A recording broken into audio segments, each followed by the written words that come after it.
Well, I haven't done a video on a Smith & Wesson for a while, so now seems like as good a time as any. Rainy night, nothing much else to do. This here is a Smith & Wesson Model 624. They were made in the mid-80s. It's in 44 Special. And these guns were simply a Model 24 in stainless steel. Now they were made primarily in 4-inch and 6-inch barrels, but there were some of them made in a 3-inch barrel. I believe those were a Lou Horton special gun, and instead of made for Lou Horton by Smith & Wesson, marketed by them. That was a fairly common practice. That distributor would contract for a certain number of guns in a certain configuration and market them themselves as a Lou Horton special. See if we can get the markings on this one here to show up.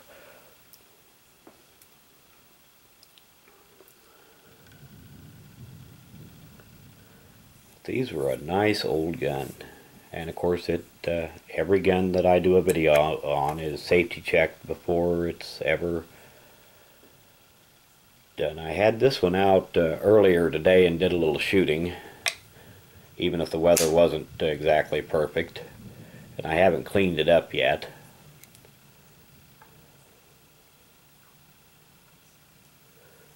It's a standard 6-shot Smith & Wesson, and on the Colt that I've done videos on, you notice that the cylinder release pulls backward. The Smith & Wesson is opposite. It pushes forward to release.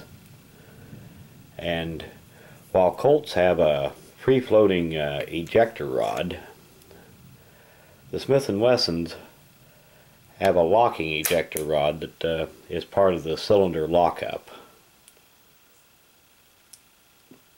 See if I can get the rest of these markings here to show up.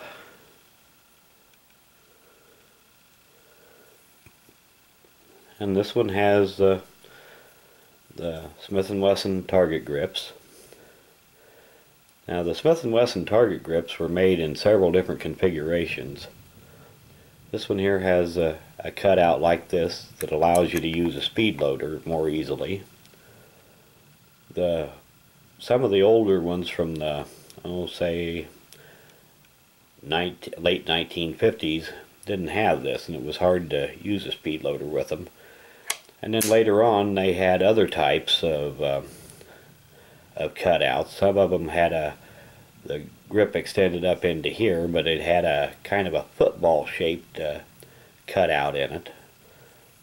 And some of the older ones had a diamond shape around the grip screw.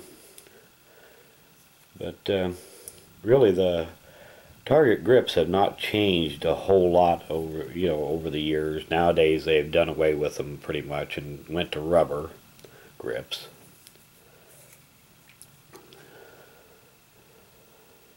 But these are just a beautiful old gun, and it is a shooter. These guns are just very accurate. They have a smooth double action. The single action is very light on it, less than 3 pounds.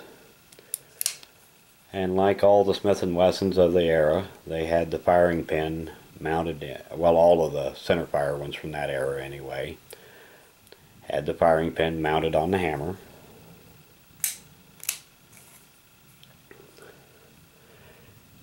And the 44 Special, actually, if I recall, the 624, when they made it, is essentially a 629 that they just put a shorter cylinder on and moved the barrel back a little bit. And the 44 Special cartridge is a very nice shooting cartridge. The ballistics are similar to .45 Colt, and they shot similar weight of bullet. And essentially the .44 Special is the predecessor of the .44 Magnum.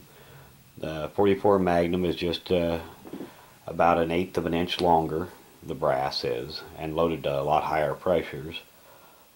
But the way that the .44 Magnum came about was people like, I believe, Elmer Keith, taking the .44 Special, well, back in 1950s, taking it and loading it up in a pre-model 24 up to what would be considered excessive pressures for a .44 Special. And I think those experiments were instrumental in them deciding to actually produce the .44 Magnum cartridge. But these guns are just a work of art. They finished the guns nice back then. Now, in the 80s, they had already done away with the pin barrels. These are a force-fit barrel, and the older ones had recessed chambers, and you can see on this one they've done away with that.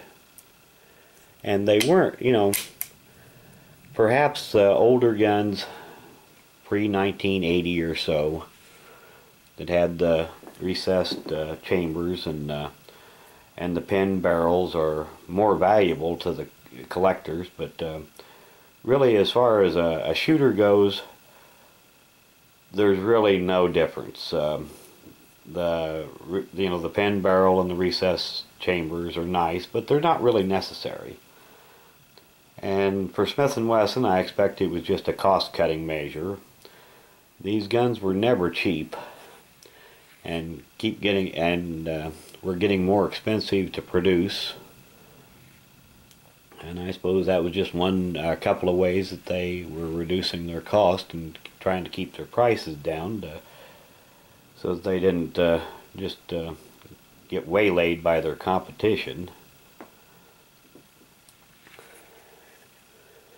But these are beautiful shooting guns. And I don't recall how many of the 624s they made. There weren't a whole lot of them, compared to most models. And there was a problem with some of these. They had a recall on them. If I recall right, some of the cylinders were made out of stainless steel that wasn't of the right grade or something like that. And anyway, if they had a recall on them, and I believe back when they had the recall, they just went ahead and replaced the cylinders on them, on the ones that were bad, and I don't think there were a whole lot of them that were bad. But nowadays, if you've got one that you don't know if it's ever been sent back or not to be checked, since they don't produce that size of a cylinder anymore, they will just destroy the gun if it's a bad one. And they will, I've heard that they will give you your choice of a new gun. But still, that's something to consider if you're buying one of these. If you're buying one of them, probably a good idea to make sure that it, before you buy it, that it has been sent back and checked. This one has. It's perfectly safe. But, it'd be a hell of a thing if you was to buy one of these and then send it in to be checked, and they decided to keep it. They might give you your choice of a new gun, but if you bought one of these, I would expect that you were, buying it because that's what you wanted. You wouldn't be wanting to trade it for a new gun. And anymore, I believe these command prices that are about equal to what a new Smith & Wesson is. And in my opinion, the older guns are superior to the new ones. Some people might disagree with me on that, or well, at least superior to most of the new ones. You know, maybe excluding the Performance Center guns. But these old end frames are just a classic gun, whether they're blue or stainless or nickel. And I have a special soft spot in my heart, or my head, one or the other, for old Colts and old Smith & Wessons. And I thought I'd just give you a quick look at this thing before I got to work on cleaning it up and putting it away. Thanks for watching.